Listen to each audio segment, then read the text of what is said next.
আমাদেরকে ঘুম থেকে উঠতে হবে ফজরের আগে, সালাত জামাতের সাথে। প্র্যাকটিক্যাল কথা বলছি এখন কিছু, এতক্ষণ তো থিওরিটিক্যাল কথা বললাম। কি করবেন?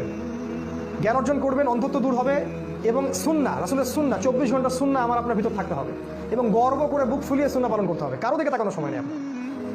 ফজরের আগে উঠতে হবে, ওই সময় একটু দোয়া করা, দোয়া কবুল হয়। আল্লাহ তৌফিক দান করুন সবাইকে, আল্লাহুম্মা আমিন। ফজরের সালাত পড়ার পরে ঘুমানো যাবে না, ওই সময়টাই পড়াশোনার সময়, ওই সময়টাই আপনাকে বই নিয়ে বসতে হবে, কোরআন নিয়ে বসতে হবে। প্রতিটা দিন মিনিমাম 1 ঘন্টা কোরআন পড়তে হবে। আমার কথা আপনি বোঝেন বা না বোঝেন, কোরআন তেলাওয়াত করতে হবে, বোঝেন আর নাই বোঝেন। আর আমি তো বলছি বারবার, বুঝতে হবে, বুঝতে হবে। আপনাকে আরবি ভাষাটা শিখতে হবে। আরবি ভাষা না জানেন, অ্যাটলিস্ট কোরআনের আপনাকে তর্জমাটা পড়েন, A to Z তর্জমাটা পড়েন। ডেইলি 4-5টা করে হাদিস পড়েন, একটা বিষয়ভিত্তিক বই পড়েন। সকালের 2 ঘন্টায় দেখবেন আপনি অনেক কিছু পড়তে পারবেন, অনেক কিছু। এরপরে ঘুমানো যাবে না, এরপরে আপনি জগিং শুজ আপনাকে পড়তে হবে। শুজ পরে রাস্তায় চলে যান বা আপনি মাঠে চলে যান, আপনি দৌড়ান, মিনিমাম 4 পাক 5 পাক দৌড়ান, আপনার স্ট্যামিনার বাড়বে। তারপরে আপনাকে ফিজিক্যাল এক্সারসাইজ করতে হবে প্রতিটা দিন, একদিনও বাদ দেওয়া যাবে না, একদিনও বাদ দেওয়া যাবে না। আপনাকে প্রতিটা দিন ব্যায়াম করতে হবে। যদি জিম করতে পারেন খুব ভালো হয়, যদি না করতে পারেন বাসায় পুরো ফুল বডি ওয়ার্কআউট করতে হবে। ফুল বডি ওয়ার্কআউট করবেন, আপনার ফিজিক্যাল, আপনার গ্রোথটা ভালো হবে, আপনি সুস্থ থাকবেন। এই ব্যায়ামের সাথে কোরআন মেমোরাইজ করার সম্পর্ক আছে। আপনি যত ব্যায়াম করবেন তত সুন্দর আপনার মেমোরিটা ভালো থাকবে, মেমোরি শার্প থাকবে। প্র্যাকটিক্যাল কথা বলছি এখন। এবং কোরআন হিফজ করতে হবে মিনিমাম 1 পারা, মিনিমাম 1 পারা হাদিস হিফজ করতে হবে। আরও আছে খাবারের ব্যাপার। এমন কোনো খাবার পেটে ঢুকাবেন না যেটা হারাম খাদ্য দিয়ে তৈরি, হারাম উৎস থেকে আসছে। একটা দিনী ভাইয়ের বাসায় বেড়াতে গেছেন, তার জানতে পারলেন তার এই টাকার মধ্যে সুদ আছে, বাদ, খাবার ওটা সরাই দিতে হবে, খাওয়া যাবে না। কোনো হারাম খাবার যেন আপনার পেটে না যায়, এবং কোনো দাজ্জালীয় ফুড যেন আপনার পেটে না যায়। কোনো ম্যানুফ্যাকচার্ড খাবার খাবেন না, বাইরের সব খাবার বাদ। যে খাবারগুলো সুন্নাহ প্রফেটিক, ওই খাবারগুলো খেতে হবে আপনাকে। ফিজিক্যালি আপনাকে স্ট্রং হতে হবে। এবং প্রত্যেকটা ছেলেকেই ব্যক্তিগতভাবে, আমরা এখন তো অ্যাসোসিয়েশন ওয়াইজ এটা করতে পারিনি, কারণ করলেই আমাদেরকে ধরে নিয়ে চলে যাবে। প্রত্যেককেই নিজ নিজ তাগাদায় সামরিক যে প্রশিক্ষণ সেটা নিতে হবে। এটা ইউটিউবে পাবেন, ইউটিউবে গেলে দেখবেন সামরিক অনেক প্রশিক্ষণ, অনেক ব্যায়াম আছে। কীভাবে আপনি ফিজিক্যালি ফিট থাকবেন, কেমন করে আপনি পুশ আপ দিবেন, ওদের ট্রেনিং আছে। তো এগুলো এখন অ্যাভেলেবল, এগুলো আপনাকে নিতে হবে, কারণ যে কোনো সময় আপনাকে আল্লাহর পথে আসতে হতে পারে। তখন আপনি কি ওই সময় আবার প্রশিক্ষণ নেবেন? এখন থেকে প্রস্তুত হন। আমাদের যে ভাইরা গ্রাম থেকে আসে, আমি তাদের প্রতি ঈর্ষা করি। তারা অনেক ফ্রেশ জায়গায় থাকেন, ওখানে যে ফ্রেশ বাতাস, ফ্রেশ খাবার, এগুলো আপনাদেরকে অনেক উপকার করবে। কখনো ভুলেও শহরে আসবেন না। আমরা চেষ্টা করছি কত দ্রুত এখান থেকে পালানোর চেষ্টা করছি, কত দ্রুত এখান থেকে পালানো যায়। এছাড়া কোনো হারাম রিজিকের সাথে আমাদেরকে জড়ানো যাবে না, প্র্যাকটিক্যাল কথা বলছি। এরপর আমাদের ফ্যামিলি ইমিডিয়েটলি বিয়ে করতে হবে, যাদের বিয়ের সামর্থ্য আছে ইমিডিয়েটলি। যাদের একাধিক করার সামর্থ্য আছে একাধিক করতে হবে।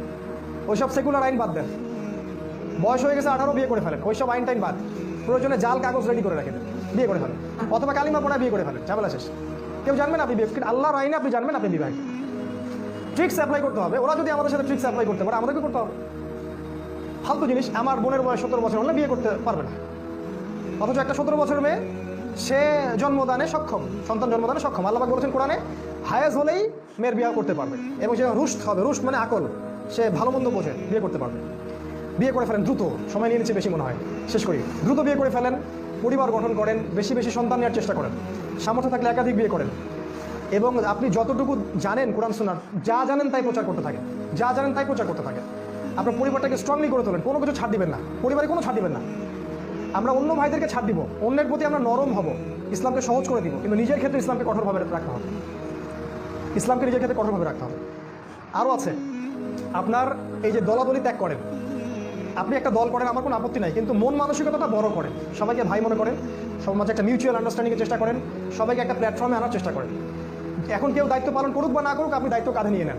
দাওয়াত, ব্যাপক দাওয়াত দিতে হবে এখন আমাদেরকে। আগামী 5 বছর, মিনিমাম 5 বছর আমাদেরকে চেষ্টা করতে হবে বাংলাদেশের প্রতিটা জায়গায় যেন ফাউন্ডেশনের শাখা তৈরি হয়ে যায়, প্রতিটা জায়গায়, অ্যাটলিস্ট জেলা শহরগুলোতে।